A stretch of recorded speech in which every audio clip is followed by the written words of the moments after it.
discuss it weekly.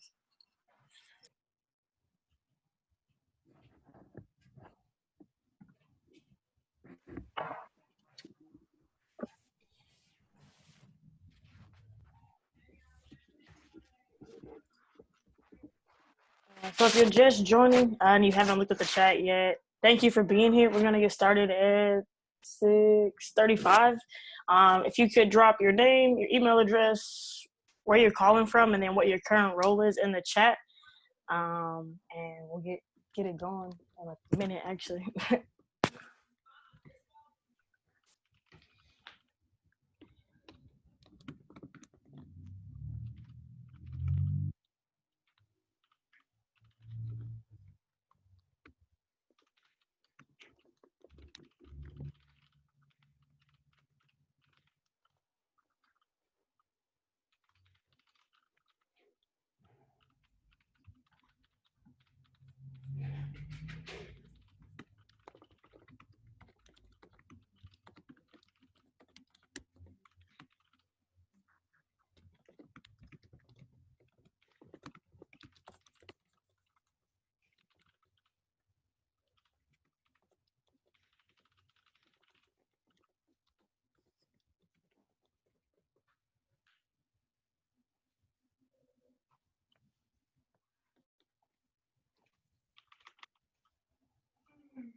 Desiree, you're on mute. Man, I had that whole spiel and nobody heard it. My bad. So my name is Desiree. Thank you, Ariel, for catching that. Am I saying that right? Yeah, that's right. Okay, awesome. My name is Desiree, or D. I guess run black spaces, and then this space just kind of happened.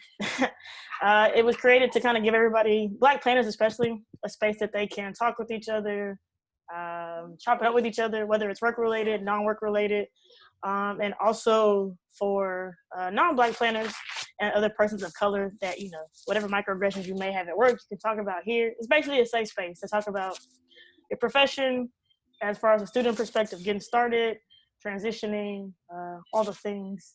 So if you missed it in the chat, like I said, your name, your email address, where you're calling from, and then what your current role is. And this time I did press the record button, so this will have a video and it'll have a transcript of everybody's email address because I totally forgot to write down from the other day. So I do see some familiar names and faces. If this is your first time, welcome. Thank you for being here. If this is your, I don't even know what number this is, like 10th time. Thank you for keep coming back. So I just want to jump right into it. If you were here on Monday or last Monday, we talked about, or myself, Kristen, Gigi, and Byron, talked about the Black Planner Collective as becoming like a organization, kind of modeling the framework of NOMA, which is the National Organization of Minority Architects, in the way that they are connected to NOMA, but they also act independently through their activities, how they present themselves, all that kind of stuff. So most of you, if you are part of APA, American Planning Association, then you probably know or heard of PBCD. You may also be involved with PBCD. Black Planner Collective is in no way to overstep the boundaries with them.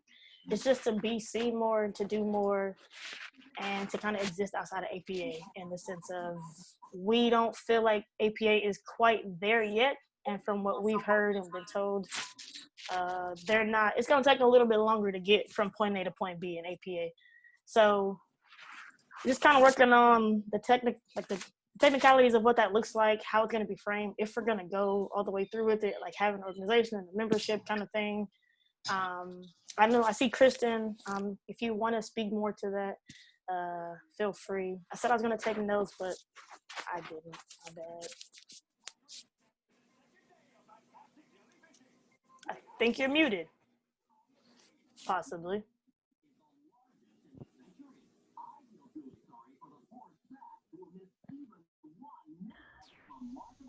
Okay, I wasn't even plugged in. So I am now. So good evening everybody. Once again, Kristen Jeffers. I'm here from DC.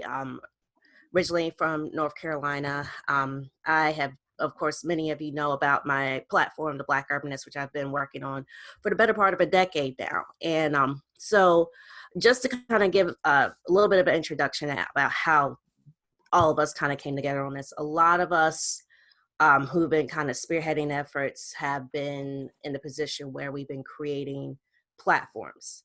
And in addition to, in my case, I do consulting, planning consulting, but my primary work is doing the online platform and organizing. And so thinking about what life was like for me a decade ago when I, started to push back against, why is the field so white? Why is the field so heterocentric? Why is the field so not there for even just a project like mine that's a little bit at the time out of the box? This was pre Twitter being a thing, definitely pre Snapchat, TikTok, all those things. Instagram was not in existence. WordPress looked totally different. My WordPress looks so much different now than it did then. So basically, a lot of us who had started these websites, podcasts, everything, decided to come together early pandemic to just kind of talk about, and Gisela Augustine had actually gotten us all together. We did an APA panel back in the spring around social media. So a lot of us had come together, and there's Gisela's on there right now and her little one, but we had all come together. And as we had been just kind of talking pre summer uprisings. And then when that happened, Byron really kind of spearheaded this idea of us making a statement. So some of you probably have seen the 7 objective statement. If you've been on these calls before, then you definitely see it. If you're new to these calls, new to still getting your feet wet and planning and getting a sense of where everybody is and what they're doing, that was something he had wanted to do. And so fast forward, having dealt with so many of all these different organizations, models. Of course, I do a lot of journalism work, and I've seen how all the different journalism organizations, affinity groups, they're together at times, they're not together at times, but they definitely work together. And so my thought has been, and extending, of course, on what Dee has been doing with these wonderful calls, giving folks a space to come on here and vent and let loose. We talked with the folks who've done the Black Urbanist database up in Canada, and I realized, okay, number one, what can I specifically do with having an independent platform? Number two, what can we all do for each other wherever we want to be at, whether it's traditional, sit for the APA exam, take the test, but still not have to lose our essence, or even get the sponsorship and mentorship that's necessary for that, which isn't always guaranteed, especially if you're very outspoken and very much in the truth to power, as I and several others are. And so what we're thinking is, and we're in the moment right now where we're looking individually at mapping our assets. Several of you have probably had this training, especially as it's a kind of a newer thing to planning school about doing asset mapping, where you look at where everybody is, what they're doing, what they contribute to the field. And a lot of times we do it on the community levels. We are brought on to, especially those of us who are consultants, diversity or otherwise consultants to project teams. You're brought in to assess the public, assess the engagement, assess what resources are out there. So that's where we are kind of with Black Planners Collective, what we're calling Black Planners Collective. The goal is not to take over anything anybody else is doing. I mean, I was on some of the early planning stages for Black Space, so I've worked with them. There's literally Now, some of you all are new faces, and so I'm happy to meet all of you who are brand new faces to me. But some of the old legacy folks who are on here, there's not anybody that's at least been working and doing this for about the last 5 years that I haven't at least heard of in passing. Some of you have seen in the chat, we've worked together on different projects. We've at least come in passing. Several of you follow me or have followed me or at least Googled me and found me over the years. And so I know for me, I don't want us to overtake anybody. I want us to model what the journalism organizations have done. You see NABJ, NAHJ, the lesbian gay journalists, the trans journalists, working together with all the different groups, whether it's NOMA, whether it's PCBD, whether it's any designers protest, Black Space, the folks in Canada, and anything you all might decide to create. Because I absolutely encourage you all, if you have this unction to planning, it's I think the planning in the Black community arm of APA, and Gishla could talk more about that as she's the incoming chair this year. But basically, making sure that as we come together at this moment, and this is not, we've had moments like this before inside the industry, but we've had this catalyst specifically with the pandemic and the all the different police brutality issues. Having this moment, coming together, remaining together, and not letting ourselves be diluted or forced or tokenized or underpaid, undercontracted, all those other things that have happened. So that's kind of what we're looking to do. And so right now we're kind of in the asset mapping stage. And if anybody wants to help out with us, the best thing to do is to kind of think about, if you've been working in the field long enough to know kind of where people are, feel free to share what you think the map would look like. If you're kind of new to the field, do it for yourself just to get a sense of where you want your career to go. And there are a lot, if you're at that phase, I know there are a lot of students that come on this call. Please reach out to myself, the Gishla especially, she has a whole setup for helping you with your career and can help you walk through that map. And even if you've been at it for a little bit, like myself, it's good to kind of go back through. But right now we're kind of at that stage of making sure we can come together. So I'm gonna yield the floor to anybody else kind of who's been in our little group that wants to share more about what we're trying to do. Otherwise, I'll yield back to Dee to keep us going on the call tonight. Thank you for that. So yeah, we're just trying to figure out what that looks like, and we're always taking feedback. So you can drop that in the chat or send an email privately to me if you want, or you can reach out to us on social media. Probably should put that down there too. But just basically what you want to see in an organization, quote unquote, what you like maybe from APA, what you like from any other group you're involved in, really, and what you feel like they should be doing, realistically. Realistically, of course, PBCD can't cure all the issues that are happening, not only, externally on the whole planning, platform, and they can't do it all, but just some things you want to see, especially for the students on this call as you're growing, especially if you're first year in grad school, undergrad. What kind of support do you feel like an organization should have? What kind of feedback? How that communication works? Because I was in your shoes like 2 years ago, and there's going to be somebody in your shoes when you graduate. So we definitely want to be able to tap in and really know how to better serve like students as well as early professionals, and like Kristen said, even people that have been practicing for a while. Maybe you're getting ready to change courses, or you're thinking about making a big change, maybe from, I know somebody mentioned they're going to come into urban planning from nonprofit, which is huge, or you're thinking about making a big move from state to state, city to city.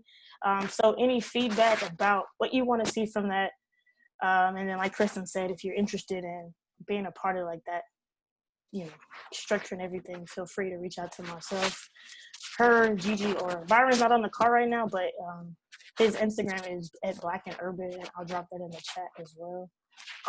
So last week, somebody asked, not somebody, I forgot the question, but oh yeah, they asked about if we could talk about how we got where like our platform started or what that looks like. So I want to save that for a little bit of like midway through. I do want to touch on a little bit of these are always geared towards Black urban planners every time, all the time, 24/7.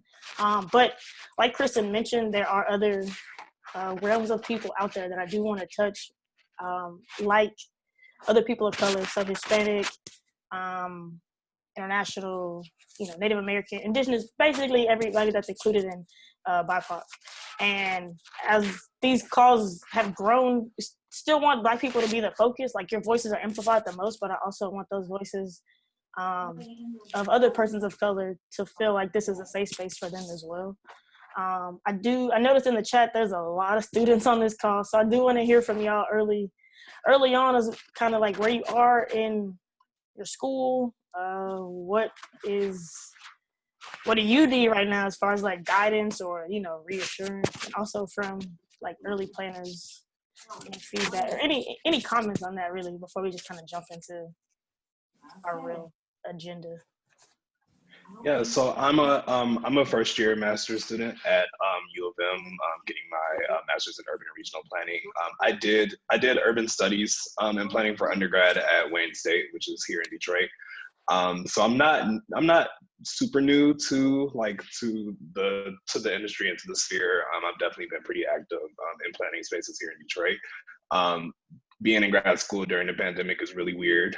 And being on Zoom all day is exhausting. I definitely feel very disconnected from my college, and they're working on ways to make that better, but that's not super easy. So I'm really excited to be here, just to be able to connect with people kind of outside of that realm and outside of the city, because it's nice to see some fresh faces. Definitely glad to have you for sure. You said first year in your graduate program? Yep.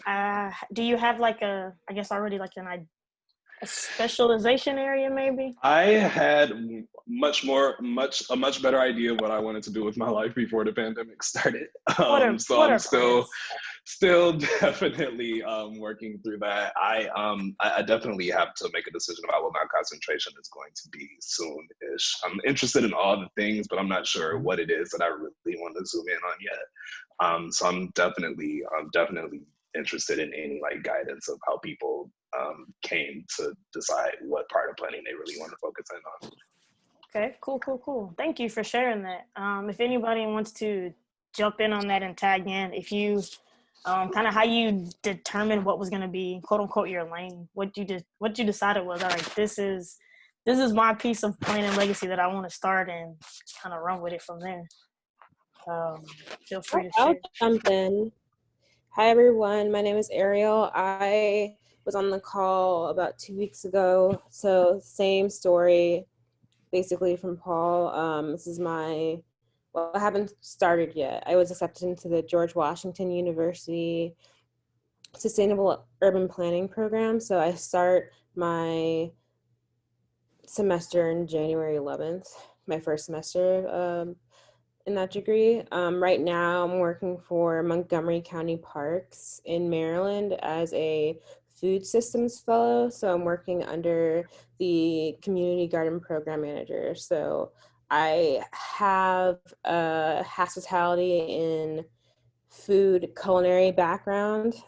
So I kind of already have a view of what I wanted to do as, like, I guess, a concentration in planning. So I kind of wanted to bridge that gap with food systems and sustainability with planning, because as we know, like, everyone needs to eat, and especially in certain areas, like I live in DC right now, you see in Southeast, there isn't a lot of access to food. Like, you see the amount of people who live in this area, and there's only like 3 main grocery stores, and one of them's Whole Foods. Most people can't afford that. I mean, I can't really afford to go to Whole Foods like a couple times a week. So it's just like, and other places that they have don't really have quality, healthy produce. And that kind of goes with like food insecurity and food deserts and stuff like that. So that's going to be my main focus because I have a passion for food. So yeah, that's kind of what I'm working on right now. Very cool. Thank you for sharing. So yeah, like she mentioned, I don't really, I'm not the best at giving career advice by any means, but that one area that you really feel passionate about, like you said, you want to do all the things. And as you've all probably noticed and seen, there are so many social justice issues that literally everybody on this call could take two and it'd still be like 50 more options left. So I will say off the rip, don't feel like you got to solve all the problems. Like it's not just on you. Every person on this call is taking a piece of it and trying to figure out how to make it better. Whether that's from, like Ariel mentioned, food security, food insecurity, myself in urban design and placemaking, space activation, Kristen from the journalism and communication aspect. There's a lot of different roles and hands moving. This is the one time that it's good to have a lot of hands in the pot trying to get to that same, end goal. So I would say focus on your community. Like, what do you see? Like Ariel mentioned, you see the lack of grocery stores in your community. You see how big of an impact food is, not just having it, but when you do get it, it's not the best quality. It's literally like scraps. You can see how food security can change it changes everything. So take a look at your community or the community around you. If you were commuting to school, I don't know how far away that is, but Nope, even just from my bedroom to my desk. if you were in a time where you could actually like go on campus, typically around a campus, things are nicer. Life is nicer. Buildings are nicer. Yeah. Streets are nicer, taken care of. And then on another side of town, it's totally different day and night. I would say pick apart those things about that are like, okay, what is it that I really want to change or see change here? Whether that's street design, infrastructure, lack of small businesses, business development, the instability in the population. So that's definitely like just what has always prompted my interest in planning. Like I grew up on the northwest side of Detroit and going between downtown and like that part of the city, which is relatively stable, and seeing all of the differences there definitely pushed me toward this. So before I started my grad program, I was working in the mayor's office doing like some internal consulting work. I also interned in the planning department when I was an undergrad, which is, I got about like 4 or 5 years of local government experience before starting my grad program, which kind of has me a little bit jaded about local government, especially here in Detroit, and just seeing like that lack of vision and real like forward thinking has definitely frustrated me and sent me like one back to school, and then also into a space where I am more interested in doing this work from a smaller like community level than from the top down approach. Sure. So yeah. For sure. I will say don't give up on your city. Working in local government can definitely leave a bad taste in your mouth. But like you said, there needs to be people like you that really care about it and have seen it from the other side and are human and innovative and creative. Don't give up on your city yet. You can put them on the back, write them off for right now, but after graduation. Right. Yeah. No, and I would never. Detroit has all of my heart. For sure. City Hall does not. For sure, 1,000%. Most definitely. Well, again, offline, if you have any other questions about it, feel free to reach out to me or anybody else on this call. Like I said, I see a lot of students, so they may be kind of thinking in the same boat as you. Like, I don't really know what my interest area is or specialization area, but same thing. This is Jasmine. Oh yeah, go for it. I'm also a student. I'm here with my classmate Candace Foster. We're at Georgia Tech in their city and regional planning program. I'm actually graduating in like 12 days, so it's real lit. I'm excited. Liddy in the city, let's go.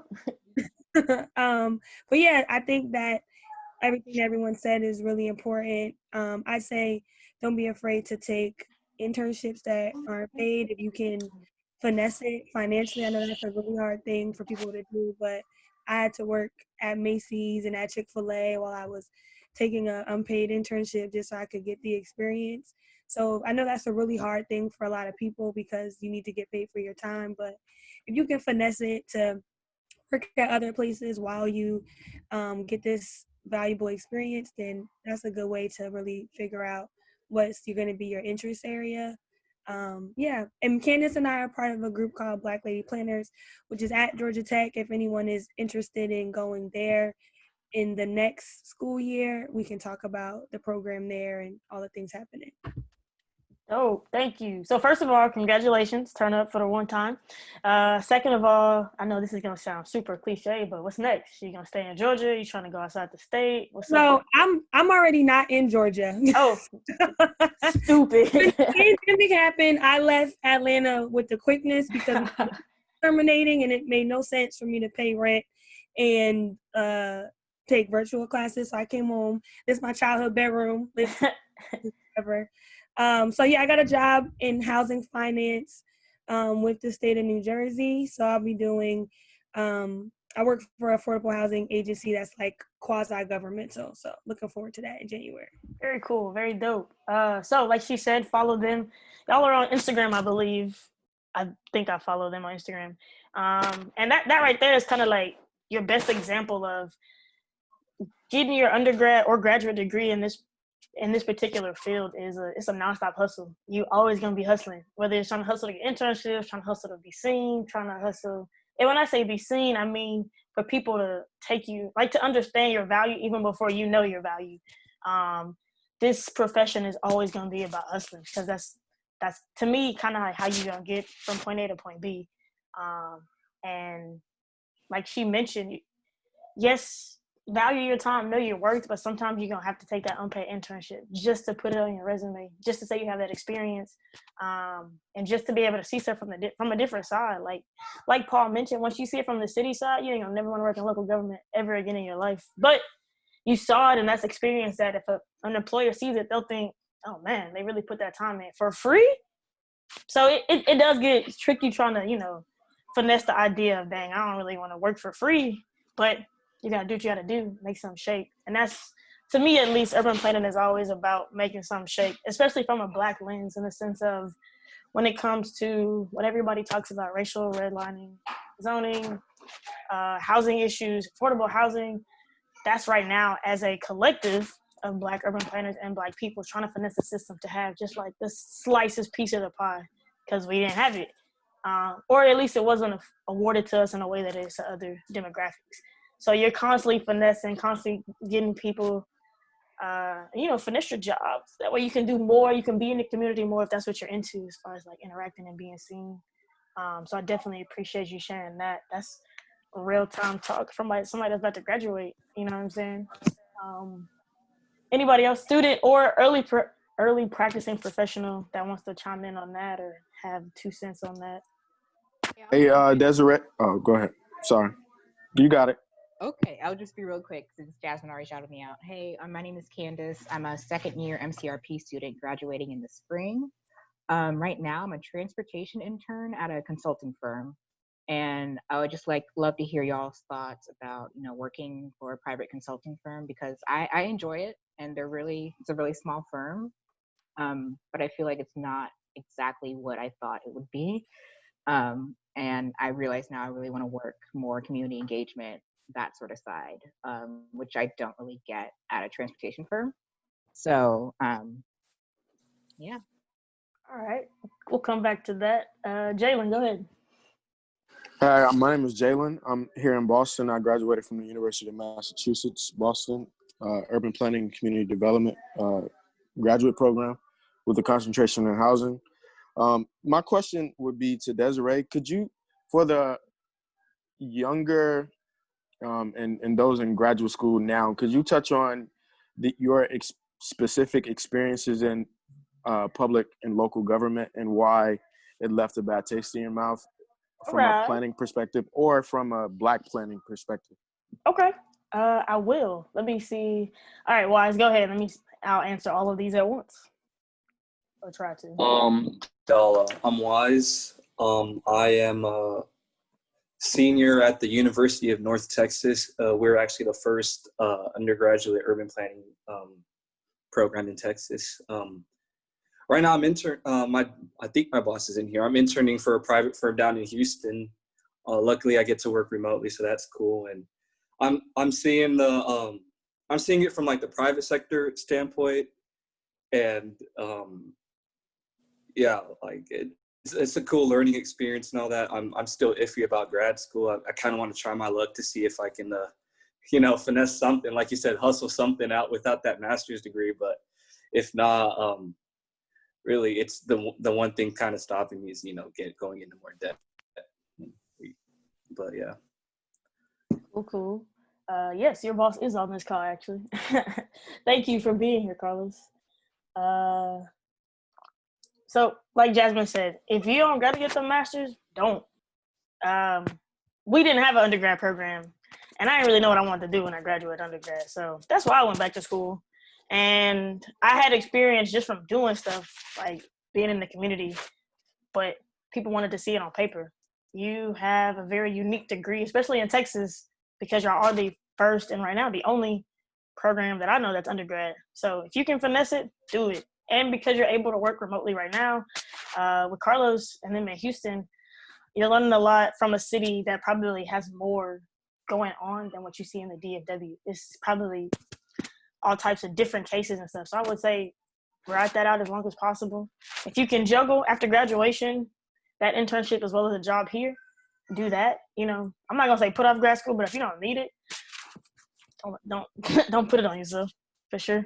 If anybody else wants to jump onto that, by all means. But I went to grad school because I felt like I needed to.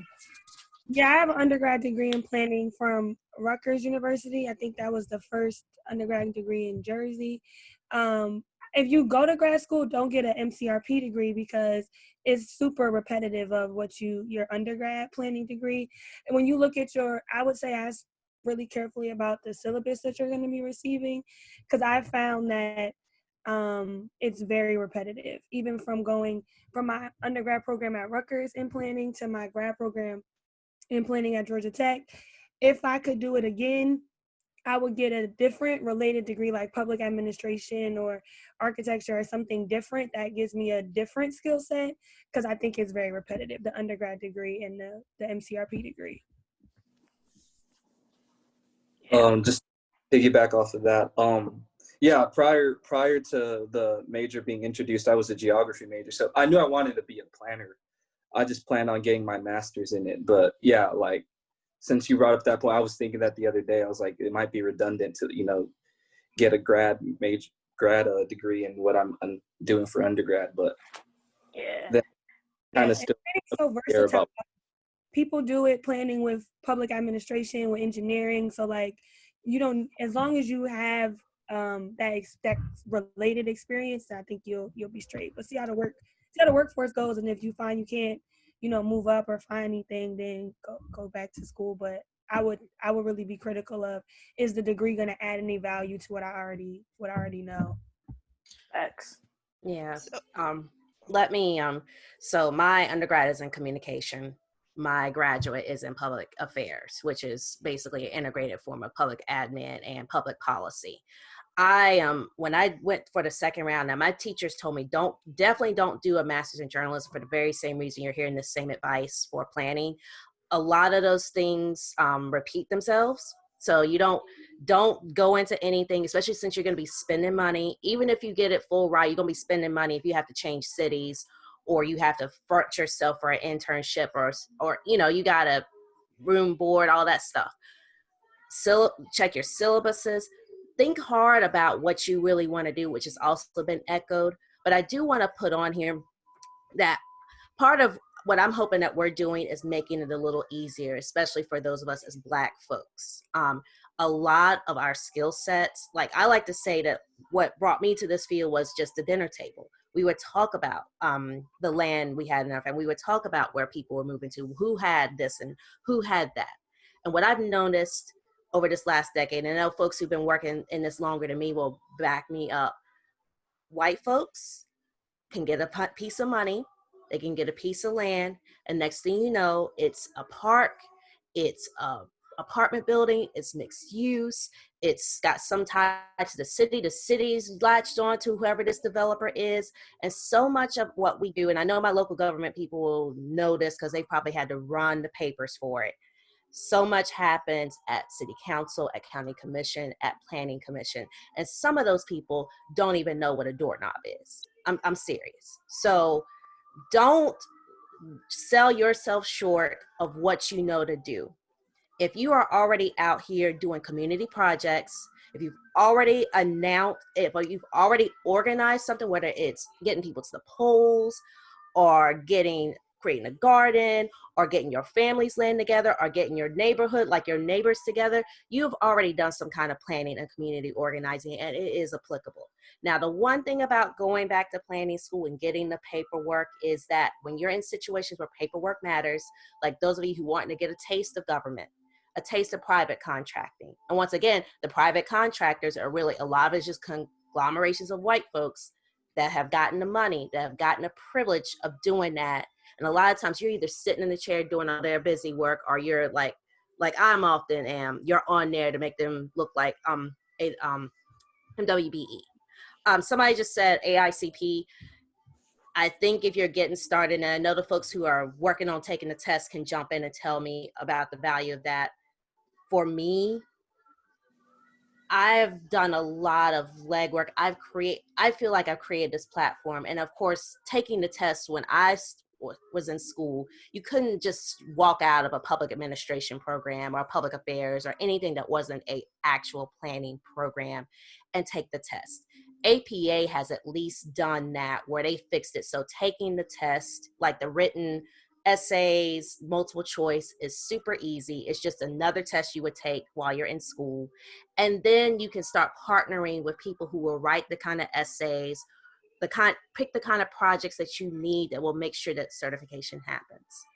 However, certification was not always that easy. So I would go ahead and do it. If you're already in school, I would go ahead and prepare your work for that. If you're going to be doing the process of school, you might as well go ahead and tack it on. But for some of us where AICP was a little bit harder to get, if you've been out there working already, I feel like your work speaks for itself. Just keep networking and figuring out a way. And I'm hoping that APA will make it even easier for later career people to get in on the test. Yeah, because they started at AICP, they did start that pilot program where if you're in school, you can take the test before getting the experience. Mm-hmm. And I would suggest that because I waited to take this test, and now once you get out of school, you lose those skills really fast. So I would take that test as soon as you could. And it's more affordable to do it than has been historically. Yeah, for sure. I've taken it. I ain't even gonna start. I've taken it twice and failed it by like 2 questions. It is definitely better to take it like while you still got it fresh on your mind.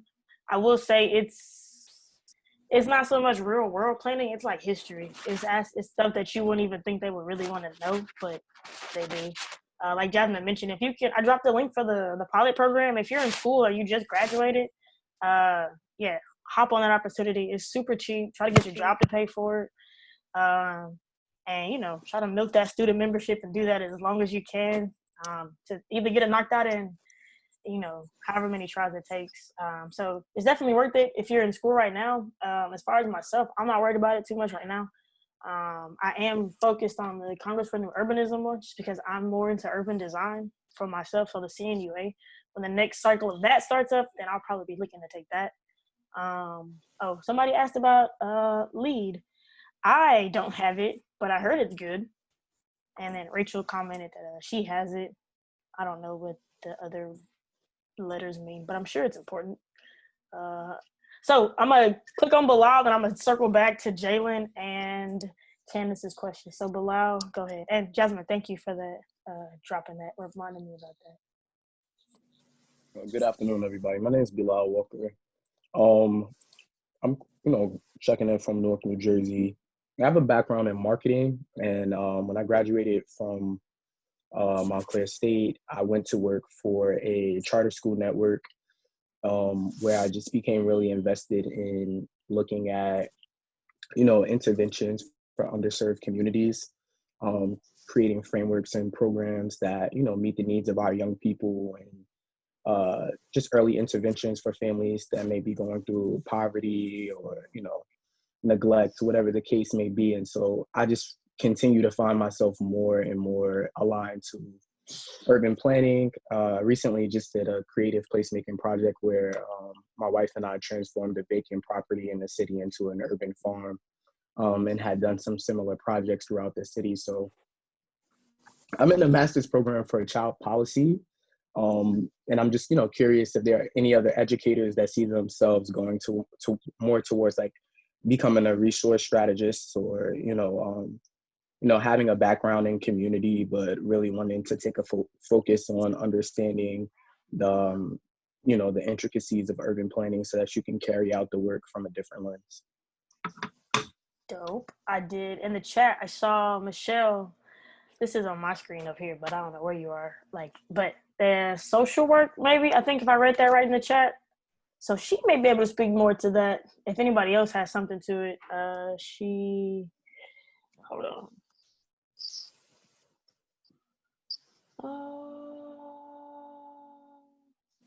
Just kidding. But yeah, if anybody can relate to that, feel free to chime in on that. If you want, you can totally just jump in and start talking. That does resonate. Yes. Go ahead. Can y'all hear me? Oh, hi everyone. Yeah, I had recently done some youth civic engagement workshops in the neighborhood that I grew up in. And I actually learned a lot from a program called Y Plan. They're rooted out of UC Berkeley. And essentially, they worked with students in communities like Richmond, California, and Oakland, California. And they were able to gain insight on how, young people navigate through the city. And at the end, they ended up doing a partnership with Metro. So it's like helping low-income students have the opportunity to internship there, which is like really important. It engaged the students to start thinking about the built environment around them and how they eventually could be responsible or like be at the decision-making table in a sense, and like represent the kids that they're growing up with, and especially their family. Thank you for sharing. A lot of the work that I do directly concerns empowering and equipping people with the skills necessary to become stakeholders in the urban planning process. And a lot of that does look like, civic learning engagements and helping families curate their own advocacy initiatives, teaching, our communities how to do grant writing and how to form their own organization so they can carry out whatever work they want to do. So it's really great to hear that there are other, people that work in civic engagement and social work on this call. Oh, thank you for sharing, both of y'all. Thank you for sharing. So to circle back to Jayla, your question about what gave me a bad taste for local government. So fun fact, I still work in local government. I just work in a different city that's like 20 minutes down the road, down the highway. I've worked now in Texas, I think in 5 cities. 3 of those have been in urban planning, 2 have been in Parks and Rec. I was determined to be a parks planner when I was in school, or I thought, until I realized it's not really a thing here, at least. It's more so like an architect or an urban designer or a landscape architect. The city I worked in prior was a majority Black and Hispanic, Black mayor, Black city council, Black and Hispanic, female city manager, female assistant city manager, all the things that you would want as a Black grad student coming out into the planning world. But I saw a lot of challenges internally that reflected externally on the citizens. Citizens, for the most part, already hate local government off the rip, especially Black citizens. And when I saw this, inside it was like, okay, it can't be that bad. But then you see some of the decisions people make, like if it's an obvious request that the citizens are asking for, and as staff you recommend, like, yeah, we should do this, and then it goes to council and they still recommend denial for, it's kind of like you're taking steps back. You hear about the progressiveness, but when you're in it behind the scenes, you see like they just talking the talk. They're not really doing anything. And from a planning perspective, they'll tell us, or they used to tell us, you're the gatekeeper to the city, and you got to make sure that everybody got their stuff together, X, Y, and Z, before they get to economic development, engineering, city manager's office, or whatever. But as if you work in public government, then you probably know if the right person with the right pocketbook or wines enough, they can bypass you and everybody else. So it doesn't really matter. And unfortunately in Lancaster, that was a host of Black people that had been in Lancaster for a long time, had finessed the system to the point that they just, what are rules? So it frustrates you when you try to help those who are trying to get to that point, trying to understand, and you're the person that's just trying to get stuff on track. You don't know any better. So it leaves a bad taste in your mouth. Even in the city that I grew up in, I was fortunate enough to work in Parks and Rec at the work center that I grew up in playing basketball for like 3.5 years doing my graduate program. But I saw from the park side of things that I saw like what their budget was spending for a new rec, and I was looking at the stuff, and it's just like it's only benefiting like a certain demographic. So it kind of hurts your feelings and it breaks your heart because you all this time, you're wondering like, man, it's taking forever to get to X, Y, and Z, get to from point A to point B. And then you realize, oh, the people behind it, they have no idea what's going on. Like they're building these new rec centers and they have no idea that there's a school zone over there. So you can't have two-way traffic from 7:30 to 8:30 and then from 3:30 to 4:30. And then they have the same thing of, well, we're going to check out this neighborhood park that is accessible to these apartments across the street. And now we're going to put in this park that has a gate to it. So those are things that was like common, like no brainers of that's stupid. Why would you do that? That I saw from the public sector that was like, damn. Like Kristen said, they're stupid. They don't know, like these are people that are in high paying $60,000, $70,000, $80,000 jobs. And you ask them like, hey, did you know that there was a school zone over there? And they're like, oh, we could probably get the district to change it. I don't know if you know a lot about Texas or any school district. They're not going to change the school zone for anybody, especially when it's an older school in an older neighborhood. So I saw a lot of frustrations, and I saw myself kind of get blackballed in the sense of I'm a little bit of a hothead. So when I want to see stuff done and they give me the opportunity to do it, then I'm going to do it. And when it's somewhat successful and they start pulling back resources from it, then it's like the questions of, okay, well, why? We've proven that it works or that it can work. Why can't we keep trying this? But I say all that to say I'm still in public sector. And like this city, I love it. It's different. The demographics are more they're about the same that they were in Lancaster. Kind of more evenly split between white, Hispanic, and Black. But I'm just in a better work environment as far as talk about progressive, but we're actually doing progressive stuff and, being able to try different things. You know what I'm saying? So that's kind of what left a bad taste in my mouth. Eventually, I don't want to be in public sector. I just want to kind of be out of it altogether. But yeah, I don't know if that answered your question. I hope it did. Are there any other Black planners, public planners in here who've experienced that in other states? Because I can imagine that in Texas. I can talk a little bit of. Oh. Let me ask a follow-up question to that question. If anyone works in local government but not in planning, if they work in the mayor's office or in budget and finance, if y'all could hop in also, because I'm thinking about going that route. Yeah, so I can talk a little bit. My position in the mayor's office was with, it was called an innovation team. We were funded by Bloomberg. It was like an interdisciplinary team where everyone had different backgrounds and we came together and worked on special projects. So when I first started, our focus area was early childhood education. And we were really starting to dig into, basically as a team, we were focused, we used like human-centered design and a like very qualitative research approach to come up with all of this data to like inform initiatives that we wanted the city to do to kind of tackle these issues. So the one that we started with was early childhood education. We did several interviews with childcare providers, with parents, with all these things to kind of get answers about what this landscape looks like now and how we wanted to move forward with it, which was a great experience. And then we moved on and were, just before the pandemic, we were doing that with after school program availability across the city. So I would say my frustrations kind of started with it there. One, as a team, we weren't well positioned to really push forward these initiatives. We have a mayor, our mayor is very, very numbers focused. The mayor wants to see like a graph of like what it is you're doing and how he can push that out to say that, like, to tell Detroiters like, oh, look what I'm doing, like this is my thing.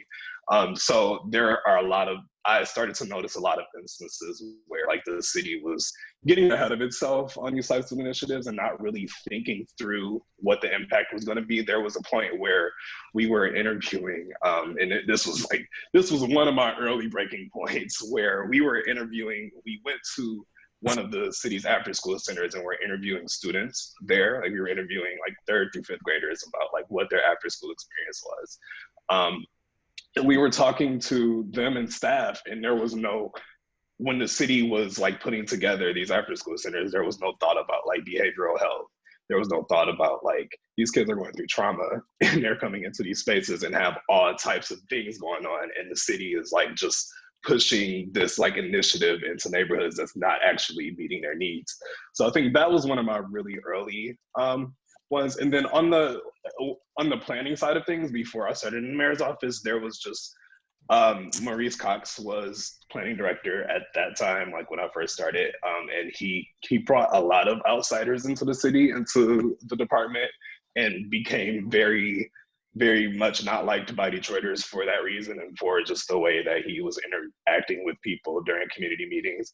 There was one super disrespectful interview I remember where someone asked him if the 1967 uprising could happen again. If like the economic situation in the city like could lead to that, and he said he doesn't think that the chief of police will let that happen. Just very much not like at all understanding of like the lived experience of Detroiters and like how people think about these things.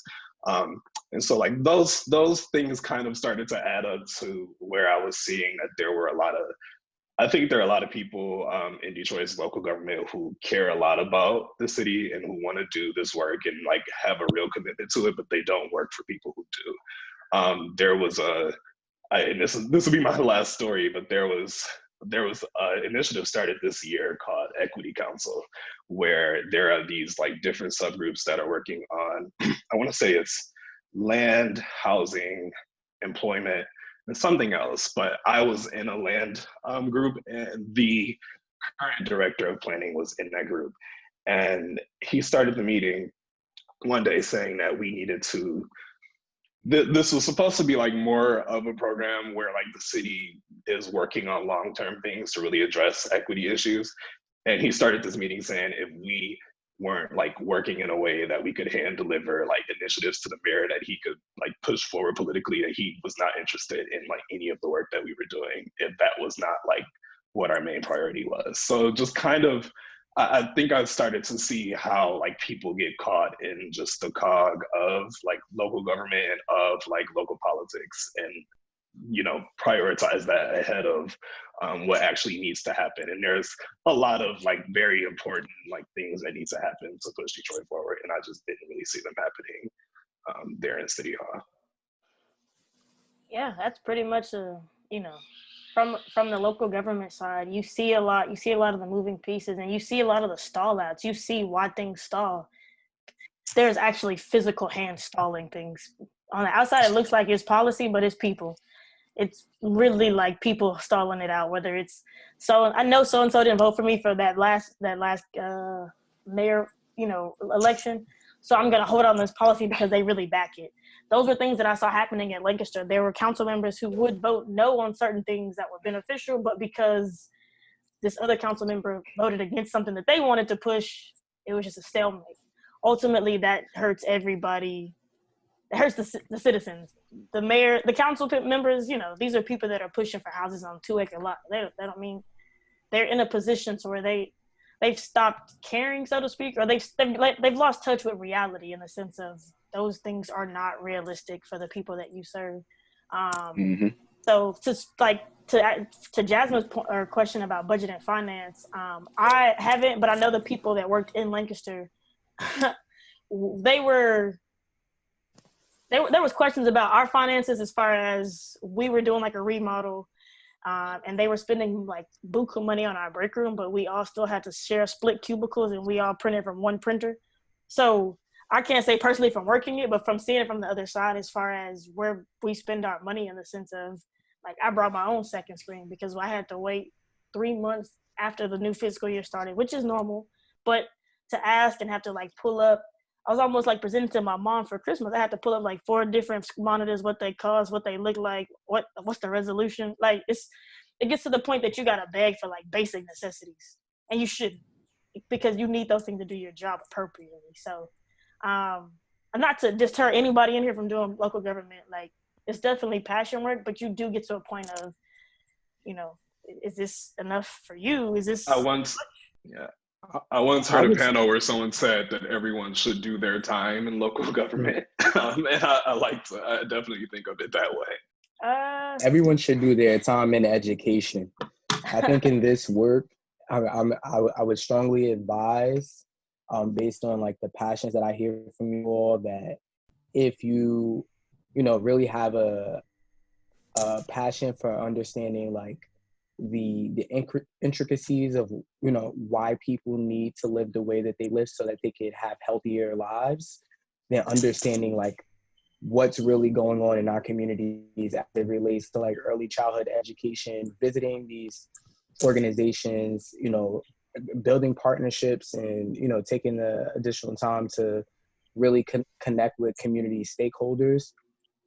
There's so much that like I had no idea that you all do as professional urban planners that really are contingent upon whether or not community stakeholders know what's going on in the community, if there's liaisons between urban planners and then those that are technically city officials, and how that work gets carried out. But at the very base of like urban life, understanding that Black and brown people suffer the most, and embedding yourself in that work, so to speak, I think there's no other experience like it.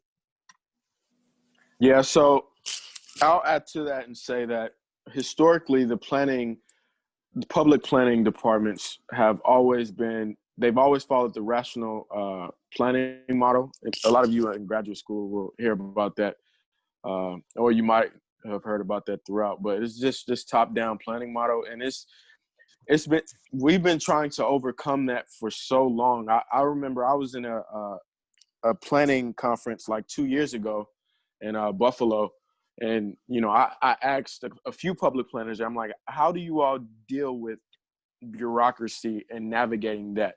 Because that isn't something that you're necessarily trained to think of it. And with a lot of people who graduate programs and enter into the public sector, it's more of a culture shock, and it really leaves a bad taste in their mouth, which is why I kind of wanted Desiree to kind of poke on that, because I've heard her say it before, but we might have new people here. But I really just wanted her to get to the root of that issue, because it's an issue that's existed throughout the entirety of planning history. It's just mayors are just going to have their own personal views of how things should be done, and if the planning department doesn't align themselves with the vision of the mayor department, then the projects that they come out with might not get approved. They might not get the green light.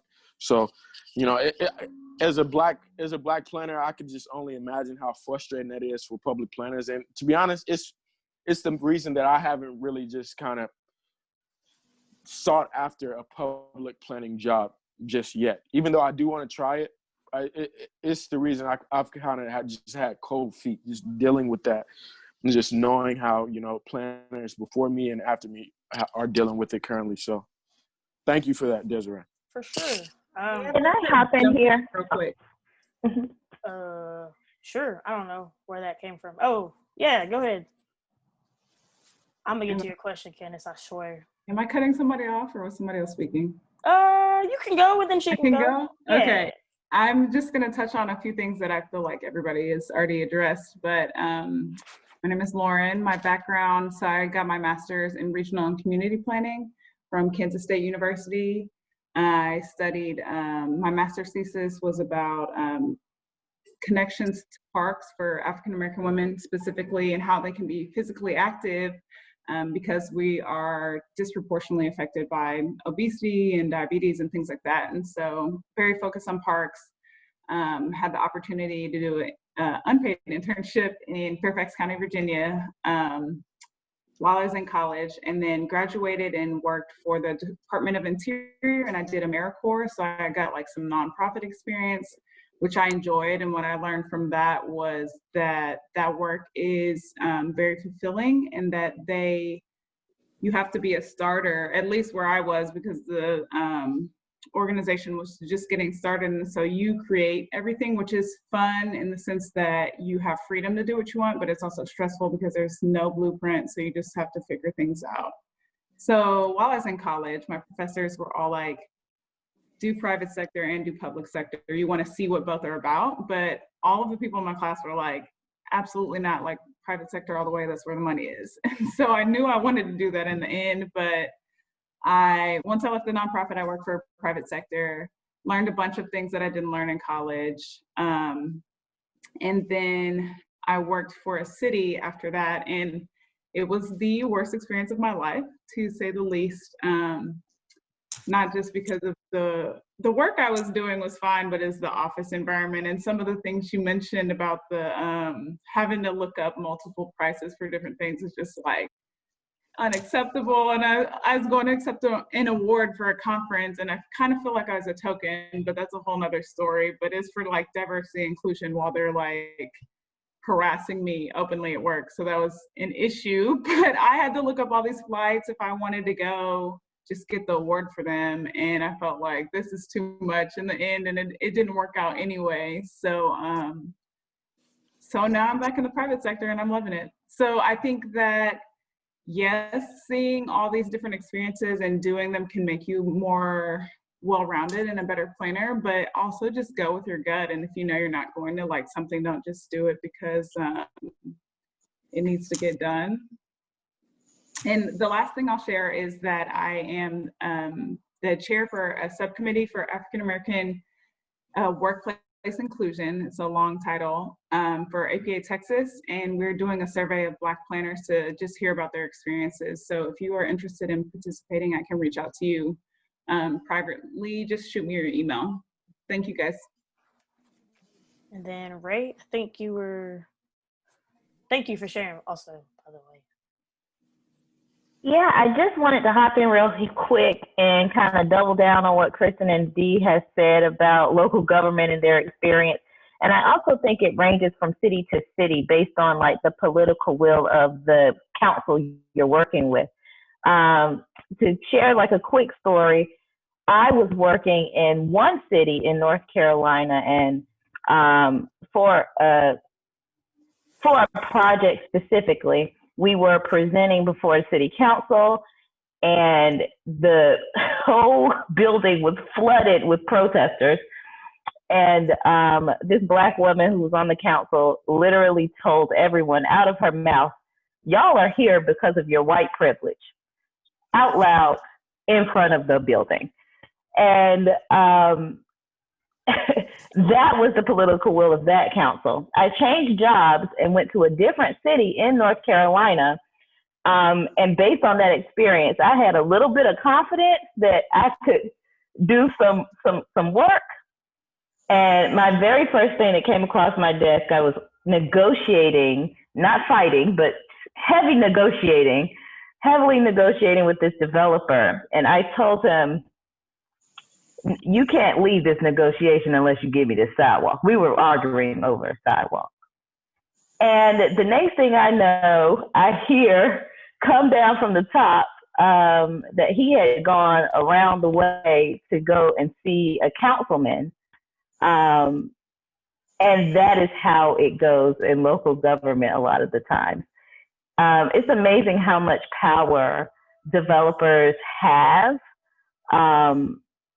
And that can get frustrating if you're working in local government. So I just wanted to just share that it does depend from city to city, but it can get tiring and frustrating. Sure. I will say this: when you to briefly touch about education, I don't know about that. That's a calling for sure. But I would say, work with kids. Once you work with kids, oh, these adults are nothing. They're just crybabies. Like, that's public sector is going to show you that people really just, I mean, they're kids. They complain when they don't get their way, and they want to tell you how much money they have to get their way. That's what you're going to see a lot on the public sector side. And it's not to, downplay it. I would say, we can, Gigi, we joke about this all the time. If you haven't had the front desk experience as a planner, you're not living.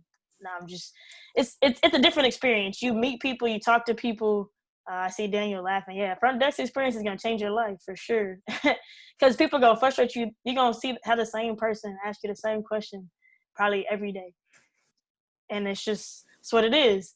But that first front desk experience exposes you to people. It puts you on the front lines. It makes you liable for every single wrong in the city, even if you don't even, like animal services.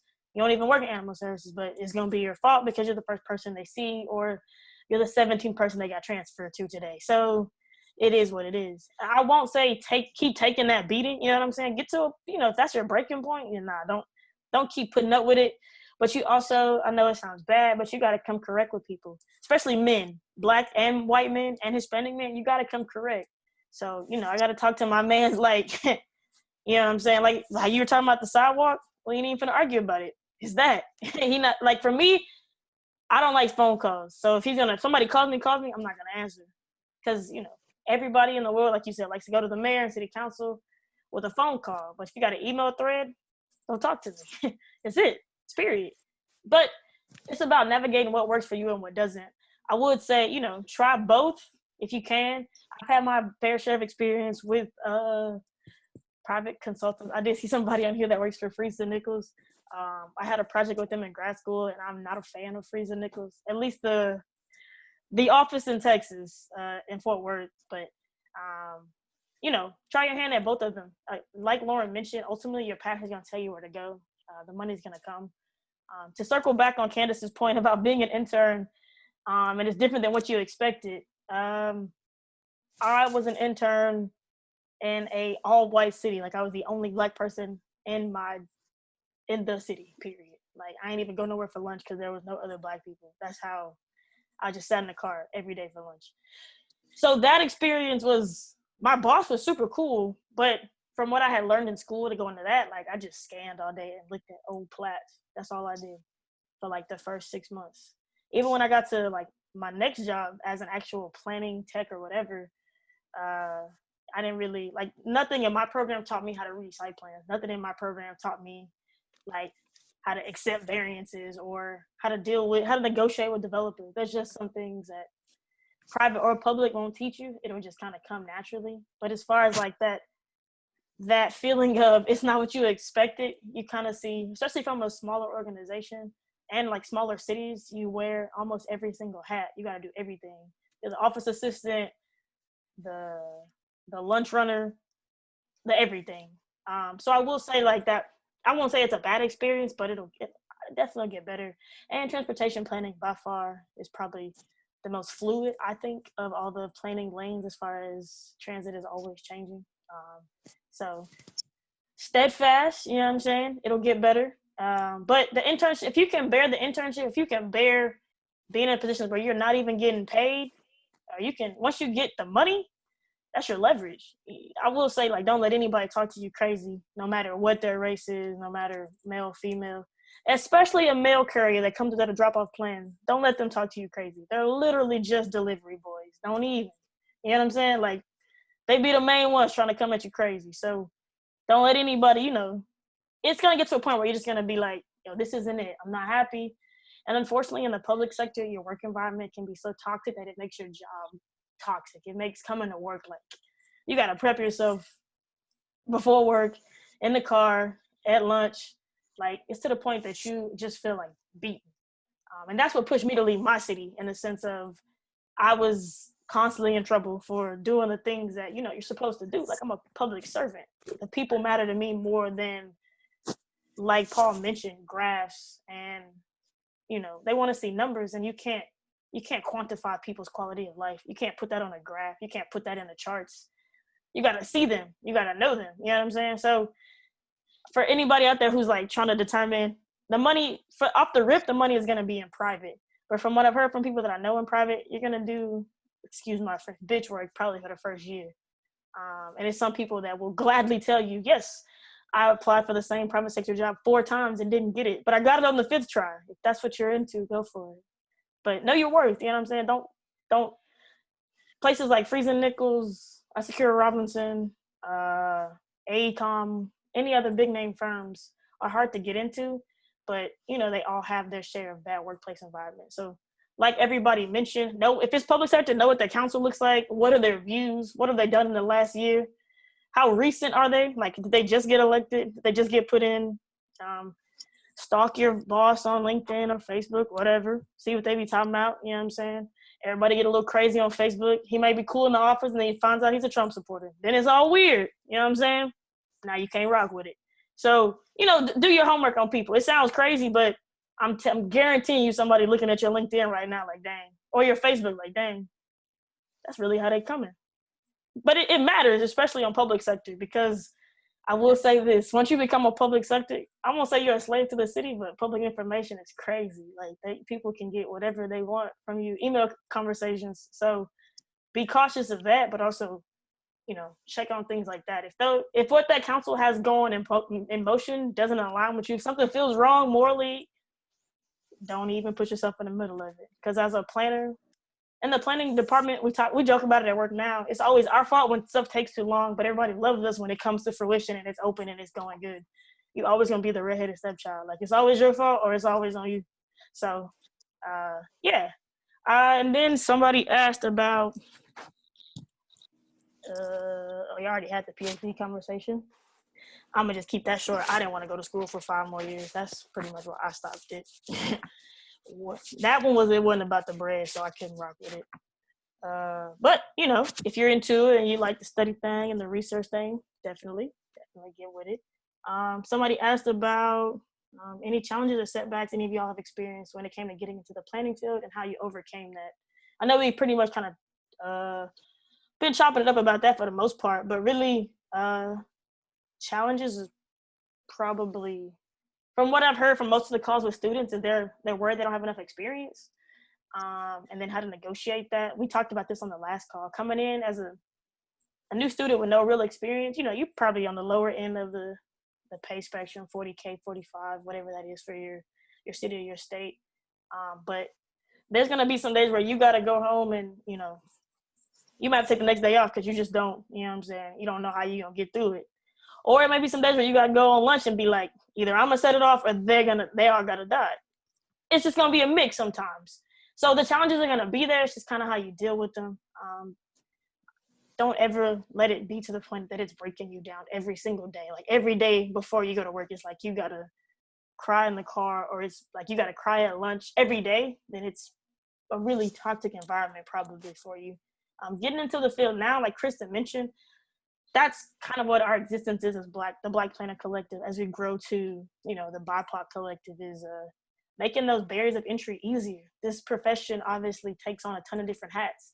And I'm pretty sure we can all agree that we've seen people in power in these positions who couldn't tell you like whole from ass. So they probably shouldn't be where they are, but it's not always about, you know, what kind of degree you have. It's, and, you know, the kind of planner you're trying to be. I know some of the most renowned planners, I see them at conferences. You're going to see somebody at their true planner form. If you go to a conference, when they go back to being in person at a happy hour thing, you're going to lose all type of respect for them. That's when they really show out.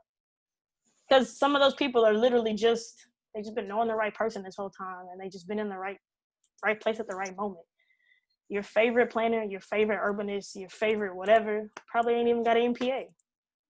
He just know people, and he just been in the right place, and he just been putting himself in the right position to be seen every time there was an opening.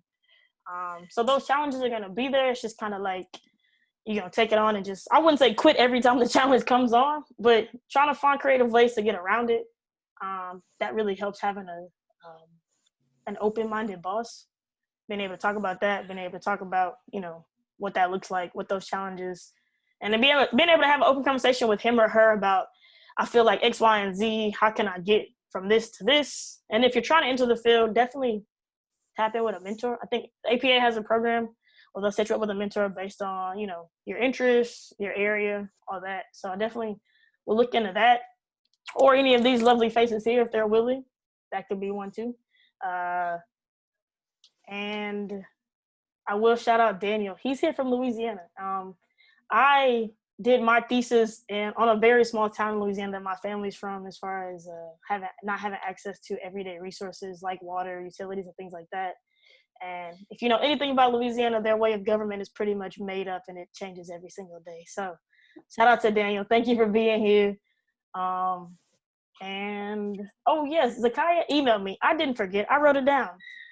I mean, not in this notebook, but I wrote it down somewhere.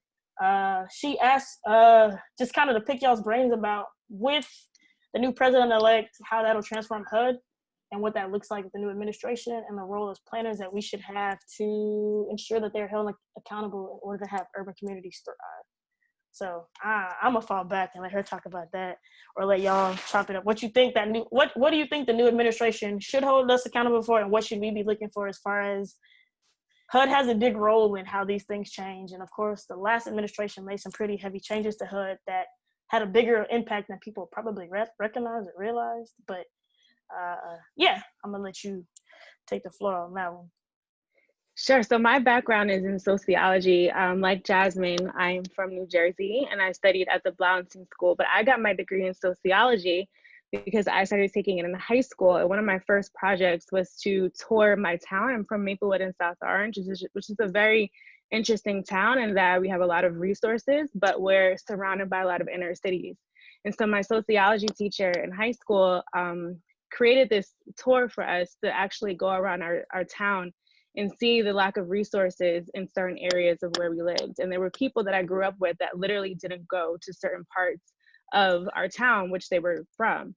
And so when I got to Rutgers, I started taking planning classes, but I still was really interested in sociology and the ways in which we interact with one another. So I'm just really learning, but from my education, it's really through HUD that I've really understood urban planning and community development to really have an impact in our society. So I'm just curious in how this administration will be held accountable, so that way our communities really can thrive on that level.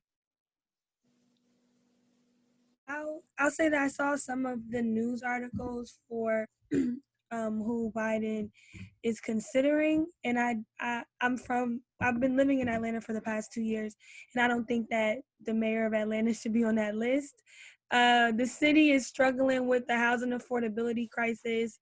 She has these grand numbers for what we should be doing about it, but has not worked towards it, has been actively halting progress towards reaching that affordable housing goal. So I think anyone that doesn't have a track record of because affordable housing is one of the things where, or just housing in general is one of those things that you can put numbers behind really easily. Like you can track how much development has occurred and the rental rates and land values and things. And I think anyone that's selected for that position who doesn't have a track record of urban development and housing from a livability standpoint and affordability standpoint shouldn't even be considered.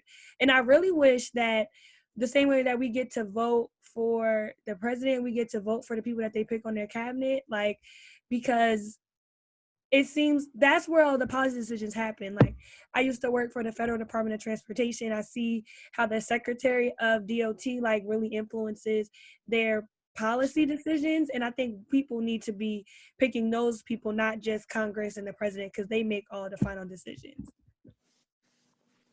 Facts, like she said, and like the rest of the world seemed to forgot. In fourth grade, we all learned that's where all of the things happen. I don't know why people forget that when it's election season, but yeah, go ahead. I don't know who if I may chime in, as you're saying, one of the big things that that happened in this past administration with HUD, that a lot of people don't realize, was the opportunity zones, and their partnership with HUD.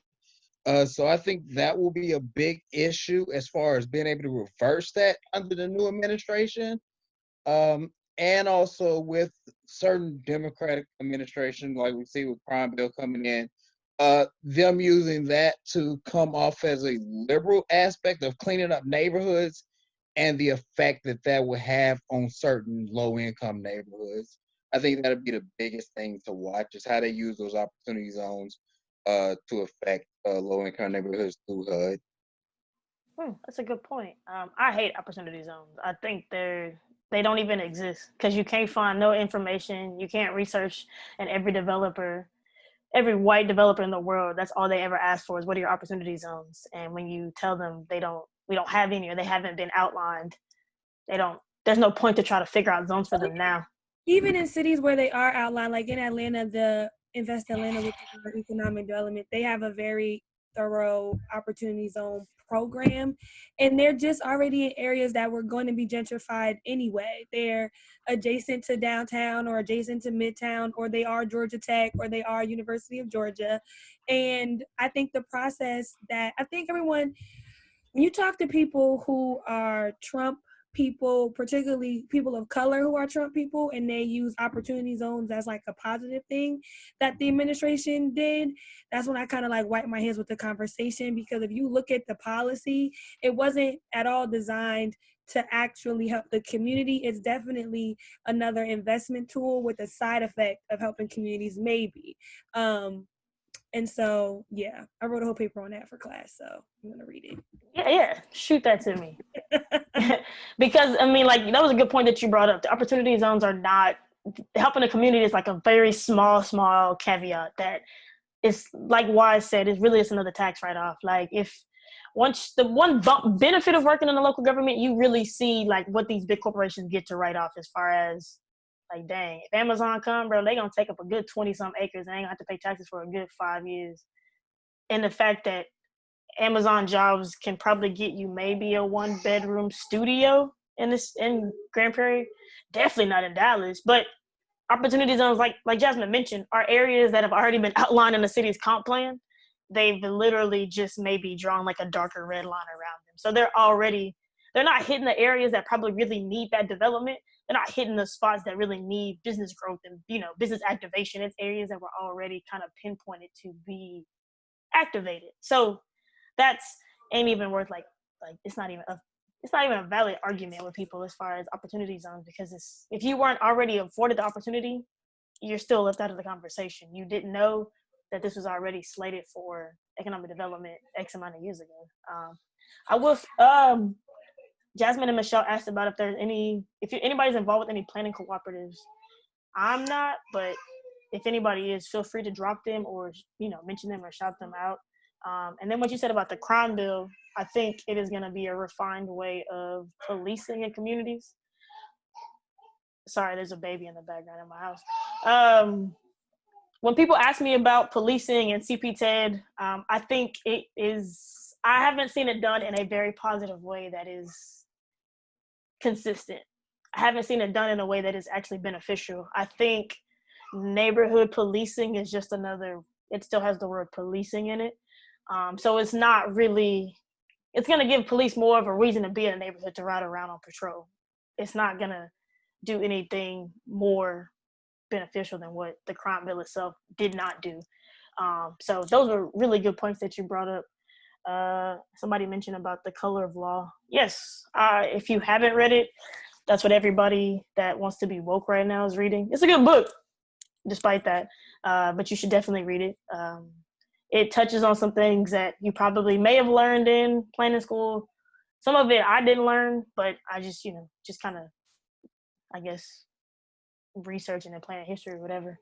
But it is a good book. It kind of gives you a look at planning from a bigger picture, as far as our profession was literally created to keep these people away from these people, and we pretty much designed it in a way that it is still happening today. Don't let anybody argue you differently. We did that. Yeah, planning is the crime bill of the built environment. Like the history of planning is, we were the built environment, the housing, the transportation arm of racism. And we have to dismantle all of the things that we know about what drives a good market and what creates value. All of those things are rooted in like anti-Blackness and anti-people of color. So we have to really think through all the stuff that we learned in the planning history course. And that's another reason why Candace and I and other people from our school created Black Lady Planners, just because we wanted to transform the history and theory course in planning, because we only learn about people of color for one day. And so we're happy to say that in this second round, this next fall, that they made a lot of revisions to the course and included authors and readings from people of color, kind of throughout the whole semester and not just on that one particular day. So really changing how history and theory and planning is taught in schools will go a really long way. And although my school did cover redlining briefly, I'm reading the book. I finished reading the book and I'm thinking to myself, why did we not go into detail about these things? Like we kind of skipped over bits and pieces, and it has to do with shame. And that's not my fault that it makes them uncomfortable to talk about things that their ancestors did in the past, and erasure is not going to help us like close those gaps. So I love this book and I recommend it. It's a good conversation starter because I'm not really confrontational. So if like, you know, people ask you, what can we do? What do we do? It's just like, start with this, read the book, then come back. Then we'll talk, you know? So Every time. yeah. Yeah, Wise, go ahead. Has anyone thought of or looked into working abroad perhaps? Because I'm interested in it. I don't know exactly how the planning game would go in other countries. Has anyone been at that stage in their career where it's been an option for them? I would love to study why people live the way they do. That's like an anthropological perspective, like traveling to different communities across the world, specifically those of African diaspora, and kind of getting a grander understanding of, you know, what themes we see across the board when we look at countries and the way that they're developed, and maybe the more underserved communities, looking at education, looking at public health. I can relate from that perspective and wanting to go to a different country and research. But again, not so much from maybe like a logistical side, because I don't have that direct experience in urban planning. I did. Oh, sorry. No, go ahead. I did and it wasn't very long, but I did a research and study abroad back in 2018 in Ghana that really focused on transportation systems in Accra, and we did a lot of like one-on-one interviews with people who are like their Trocho system, which is like their bus system. We talked with their drivers and did like that type of research. So I definitely really love that experience, and definitely share your interest in wanting to work abroad, especially in Black spaces. I studied abroad in Australia and went to the University of Queensland, and I studied more of their history about Aboriginal and Torres Strait Island people, which is similar to how we treated Native American people here. I worked while I was in Australia, but I worked in a different field. But I do know people who worked in Australia as planners, so I could connect you if you're interested in hearing about their experience. I know about, they were able to work because they went to school there. So as far as like the visa and all that, like I know how that works, but yeah, you have to figure out how to get somebody to sponsor you basically. Jose, go ahead with whatever you want. Yeah. Hello, everyone. Sorry I don't have my camera on. I just got home. I was at school. But I'm Jose Martinez. I go to University of North Texas. Actually, Wise, he's my friend. We've done some work together with Desiree in Dallas.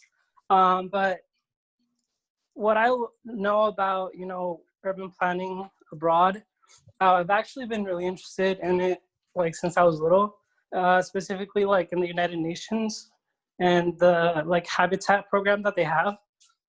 They really focus on really developing communities, and the communities that really need the most help in literally all parts of the world, mostly like in South America, Middle East, Africa.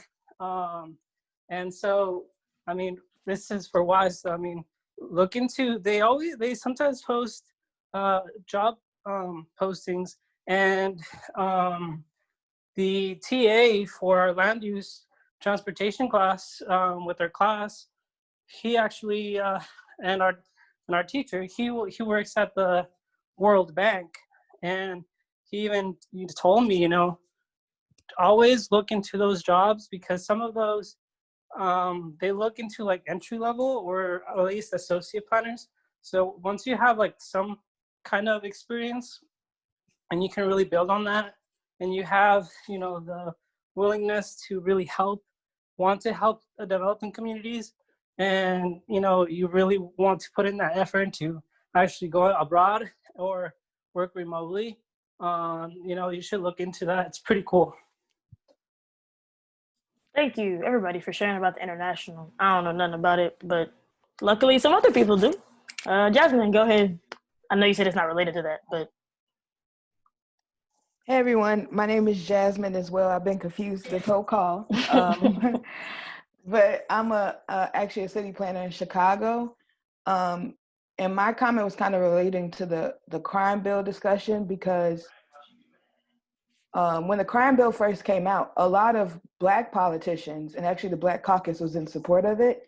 And I honestly think the biggest thing holding a lot of communities back are political officials who aren't educated in planning, who don't know the impact of their policies.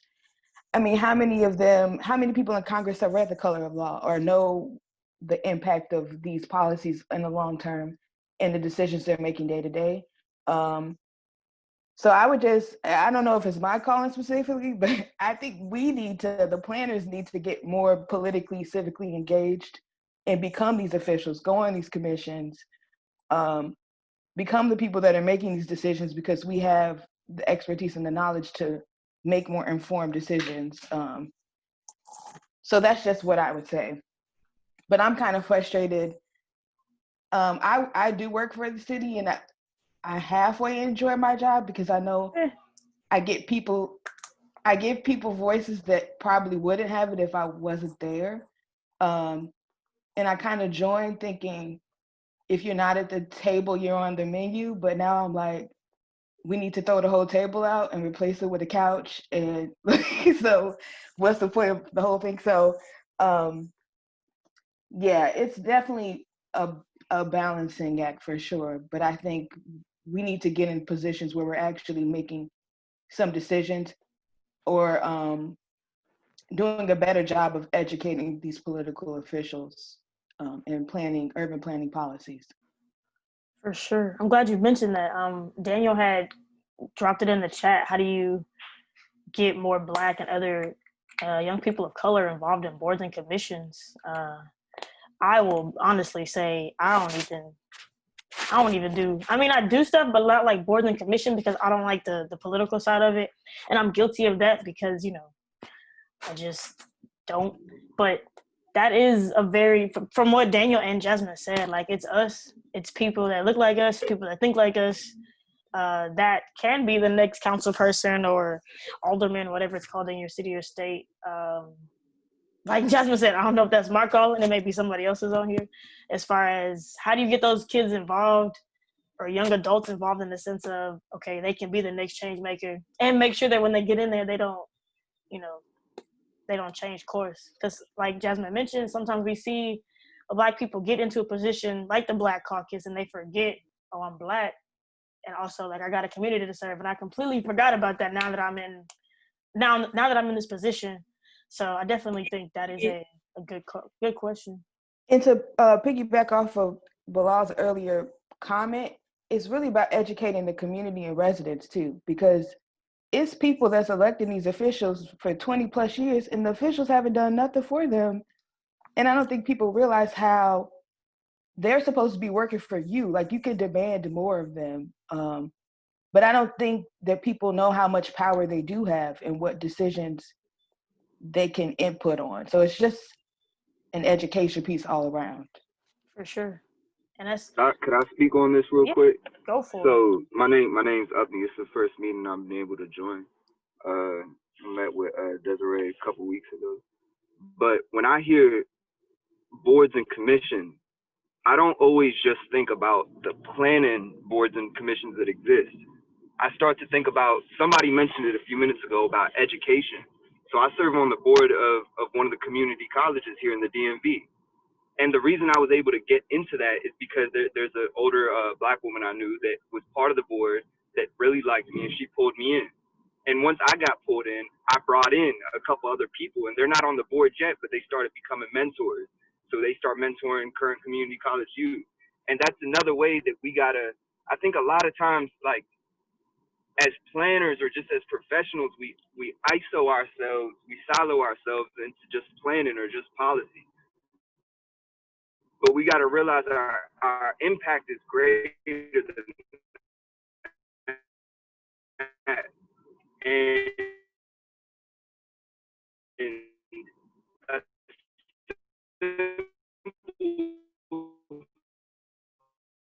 thing is serving on and pulling in other minorities and having them more engaged and more and better educated in just public spheres. And that's something that a lot of my Black and brown communities specifically just lack. It's just lack of knowledge of how to operate within political or civic spheres. So I just wanted to put that in there because I heard somebody say education earlier, and I agree with that fully. I think that I'm a graduate planner right now. I work for a county council, but my biggest impact that I find is in education,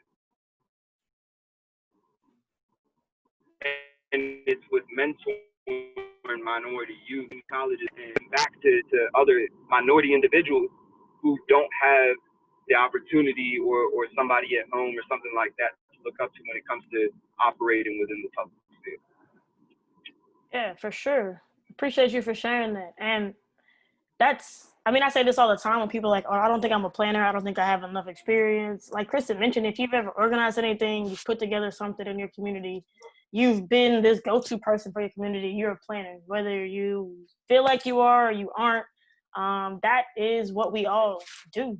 If you can't, if you can't talk to a community without having your badge on, if you feel uncomfortable, then I mean, you have to kind of like reassess who you are and where you are. And I know that's difficult to do, especially if the demographics are different. Like recently I've been working in the Hispanic community and I only know Spanish up until a 12th grade level. So I gotta like pick it apart when they're talking to me, but it's a learning curve for me, but that doesn't mean, okay, there's a language barrier, but that doesn't mean that it's just not for me. I'm gonna let somebody else do it because who knows if somebody's gonna pick it up after me. They might not. Same thing being in a Black community, you have to kind of meet people sometimes beyond the middle. And that's a lot of the work from the public sector sometimes you have to go to not their house, but their community. You can't just have it at City Hall and expect everybody to come to City Hall. Like, I'm gonna be honest, before I started working at City Hall, I only went to City Hall to pay speeding ticket. So it wasn't my favorite place to go. It's not a place that I'm just like, yep, I'm going to City Hall today. Because it's not something that is associated to me as like a place of comfort or a place of learning. So I definitely agree in the sense of, in order to get more people on board, not just planning, school board, park board, those are places where a lot of changes, a lot of impact happens. And Jasmine mentioned it as well. People are on the park board, at least in the city that I live in and grew up in, that have been on the park board for a good 30 years. And that park has still just been a little pocket park that's really only for old people to make laps. Like the neighborhood has changed. There's families now, small kids, and there's no playground equipment. It's just like a walking trail. So there's people in positions that they probably aren't terrible people. They just they're not fit for it anymore. So I'm gonna take that on as my 2021 goal is being more involved on whether it's planning commission or park board. Even if you're not really with the whole political thing, just being involved at a level of, it don't even got to be putting people on the urban planning. Like people always ask, like, do you want kids to be urban planner? Not really, whatever, if you want to, I guess. But to be like a good person, like you want to be a good person and be a community champion. Because right now society has this picture of, you only come back to your hood if you got money, if you've made it from being an athlete or an artist. That's the only time you ever come back.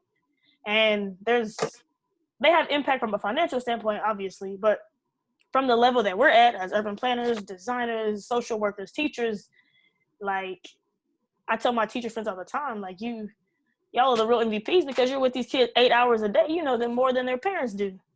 And it's more, they might have more of an impact than a planner does in the sense of, you saw this kid when he was like knee high and now you knew he was an issue. Now he's like this horrible, awful developer who doesn't know how to control his temper at like city council meetings, but you've seen it happening. So we all kind of have this different role, but it doesn't have to necessarily be like, policy. It could be a park board. It could be a planning cooperative. It could be you taking on this champion and be like, you know what? I'm going to try to reach out to maybe five to six Black and brown kids, talk to them about planning in a way that isn't boring and monotonous. And it's like not just talking about redlining and zoning. Like that's the only thing that we ever do. That's the only thing that people know planning for. It's so much more than that. And whatever you do, don't go in there and be like, how do you want your city to look? Because that's corny as hell. Kids don't even want to talk about that when you say that. Because it's just like, all right, you're like the seventh person that came in and said that, I'm going to put this sticky note here. I'm going to put this one there. Y'all ain't going to do nothing. Because they did it. I mean, we had to do it for a glass project. And I told them, like, bro, I'm not with the sticky note thing, but y'all got it. Because it's not real. It's not realistic in the sense of, I'm going to put up sticky notes and you're just going to tell a kid, even a young adult, what do you want to see done differently? And then it just kind of, the sticky notes, they get pushed into somebody's car, they turn in the project and it's done. It's got to be more of an interactive thing of, okay, if you could design your whole neighborhood, or not even that, why do you think your side of town has cracked sidewalks and then your homeboy, when you go to his house, they got nice sidewalks, they got lights on the street, all that. Like, those are differences that kids don't even think of as like urban planning, but it is like, but it's kind of been, I won't say it's a type of trauma, but it's also internalized in the sense of that's what they know, that's how they live, that's normal for them in the sense of, it's all we ever known is bronze on the window. It's all we ever known is displaced sidewalks or no sidewalks at all. We only know public transit and walking. We don't know anything about transit bike lanes because they don't exist in our neighborhood. Why would we care if they exist if we don't use bikes like that? Like, Black and brown people use bikes as a means of getting from point A to point B, like a car. White people use bikes as like a meeting, a group thing. Like, yes, let's ride bikes with our dogs, which is cool. You know what I'm saying? I like to ride bikes too. But it's a social activity. It's not a need. You know what I'm saying? Oh, and then somebody asked about the books. I don't know. They're not actually planners, but Black in Place is about DC by Brandy Thompson Summers, and then Harlem is Nowhere, A Journey to the Mecca of Black America is by Sharifa Rhodes Pitts. Neither one of them are actually planners. They're just like journalists, I guess. But I think those are amazing books if you're interested in place, even if you're not, just to kind of see Black cities and their deterioration and from an outside lens person. And I'm just kind of obsessed with being like an East Coast person, I guess. So that's why I picked the ones upstate. But yeah. So I was going to add a quick comment about serving on boards and commissions. Yeah, so go for it. I had the opportunity to serve on the Board of Zoning Appeals for Kansas City, Missouri. And then I also served as a planning commissioner for Schertz. It's a city in Texas, north of San Antonio. And I wouldn't say that I was, I definitely was the only planner on, I think on both of those. And so the one in Kansas City, most of the people were attorneys. So once again, it's just like, I have that planning knowledge, so I can bring that to the table and I know that strength, but it wasn't every time that I was like, citing all these sources or anything like that. But I could also use my voice and call things out that I knew were wrong. And some of the examples are like, someone comes and all the neighbors come to speak and say they don't want this use in their neighborhood because it's, not compatible or whatever word they choose to use, but it's definitely one person has melanin, the rest of the neighbors do not. So we had to call it, like I had to call it out. I had to speak my truth for that. And I think even though I'm not automatically going to grant people their requests, I think Black people coming in and seeing that at least there's one Black person on the board was a little bit of a relief. Because it's like, at least you see me and you know what I've been through, at least because we share that same background. For sure. And I think, oh, sorry. No, you go. So I think like the reason that I asked about recruiting people onto the boards and commissions is I just moved to the South. I just moved to Louisiana from California. And not that everything's all rosy and pink in California, but the South is, I'm so in over my head, I feel like, when it comes to racial tensions here. I'm sorry. Like, I don't understand how I'm supposed to, recruit. Like, one of the reasons I was hired, that my boss told me, was because I'm Latino and that I could relate to the Latino community here, which is 10% of the community that I serve, but a large percent is Black or African American, and I don't understand how I'm supposed to recruit them onto board in the commissions when there's a Confederate statue outside the door. Like, how am I, like, I don't even want to walk in those doors. What makes you think that they're going to want to walk in those doors, you know? So I'm just, any ideas or help or anything is like much appreciated.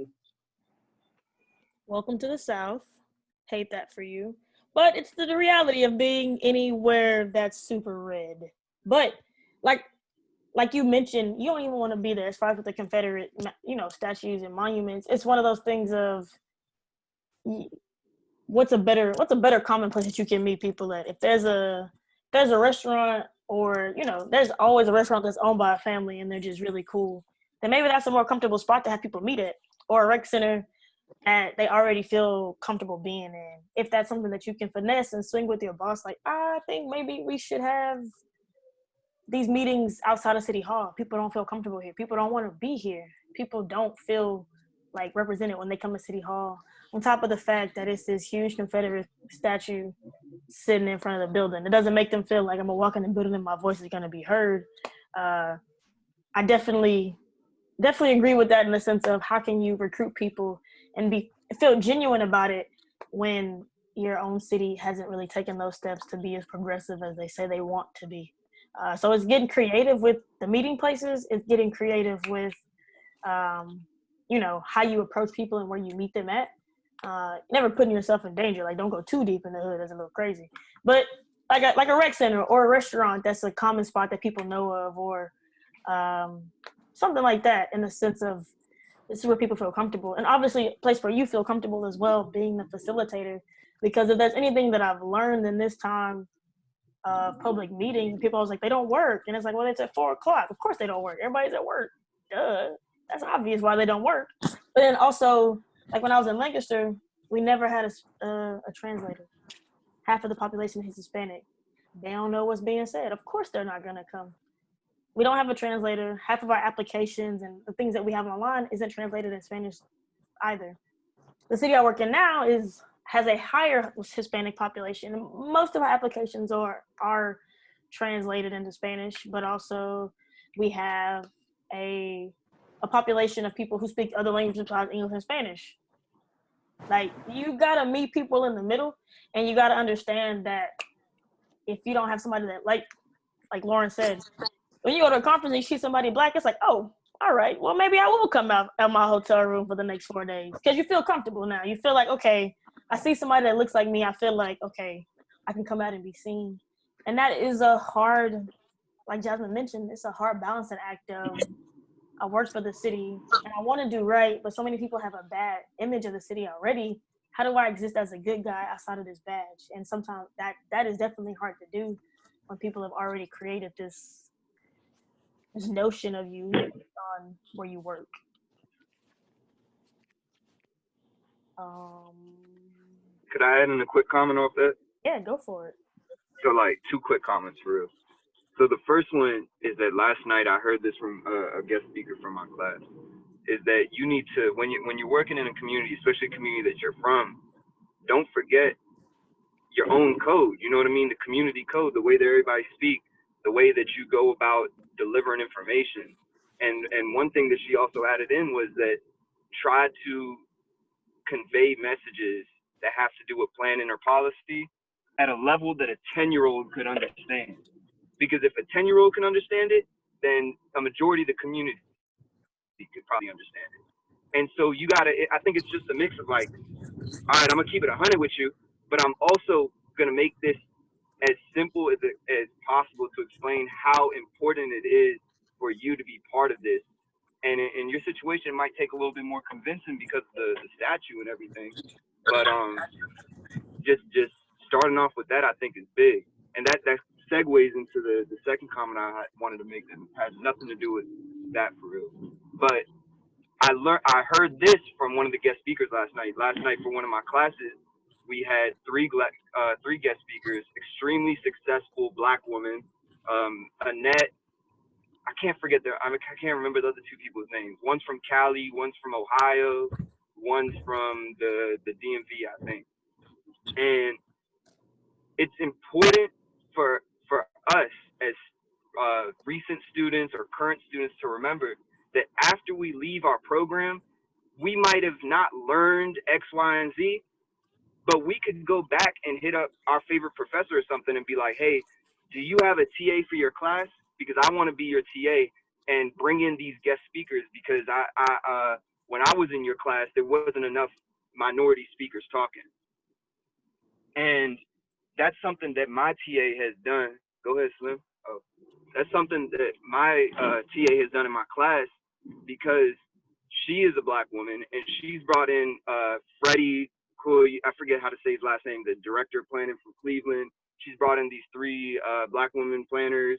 She's brought in a Hispanic planner. And that's because she's very intentional about coming back to the class and exposing students, specifically minority students, to these other very successful individuals. And that's not that this sort of just touched back on my network comment earlier that I made a few minutes ago. I just wanted to put that out there because I never even thought about that until recently. Yeah, for sure.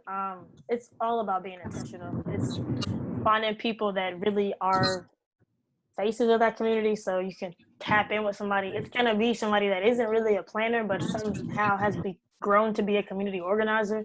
Somebody that people trust already. Somebody that people will associate with. Okay, if he's good with so and so, then I feel more comfortable coming out. So it's something that takes time for sure. And then like Abdi mentioned, if you can explain it to a 10-year-old, you can probably explain it to a 40-year-old more than likely. And planning does have a lot of cryptic in it, but that's what's been able to keep certain people out for so long, because it is so much and people get tired of the long drawn out that comes with it. So being able to break it down and make it digestible and understandable is a big part of it as well. So if you need anything else about that, we can touch base offline and just kind of work through it in the sense of, I know Shreveport's a lot, Louisiana's a lot. So it's the good part is you're trying to be intentional about it right now, and start head on with that idea of, okay, this is what I want to do, X, Y, and Z, and these are the people that I want to be able to make this impact. So yeah, I do want to be respectful of everybody's time. It's 8:25 my time. I'm terrible at time zones. If you've ever invited me to a meeting and I was late, I'm sorry. I suck at time zones. But thank you, everybody that came through, spoke, chimed in, or just kicked it. That's fine too. This is a kicking it session. I promised I recorded this one, so I'll have it up before the end of the week, and then I'll also have the transcript up, and I will add everybody that dropped their email to like our big list. So whenever emails go out about calls or jobs or whatever, you'll be included in that. As always, you can just touch base with me offline. My email address or on Instagram, or that's where I'm the most active. Every now and again, I'm on Twitter. But thank y'all for being here. I hope you gained something out of it. You've met some people, learned some stuff. If nothing else, you at least had a good time. But enjoy the rest of your night. Be easy. And yeah, have a good week. See y'all later. Thanks so much, Dee. Thank you. Thank you. Bye.